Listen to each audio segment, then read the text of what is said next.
The Digital Library, National Association for the Blind Delhi, supported by Spirotech, is delighted to announce the availability of the book Ignited Minds by Dr. A.P.J. Abdul Kalam. Ignited Minds, Unleashing the Power Within India is a best-selling book that has inspired many people to expect significant improvements in the nation of India. The book delves into the details of why we aren't able to excel in whatever we might do, irrespective of the fact that Indians are immensely talented in many ways.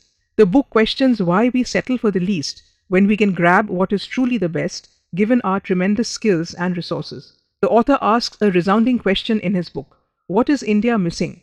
The book lays tremendous stress upon the fact that India has all that she needs to achieve greatness in every sphere of life. The recording of this book has been specially made for our visually impaired friends in an audio-accessible format. To access the book, kindly register on NAB Digital Library.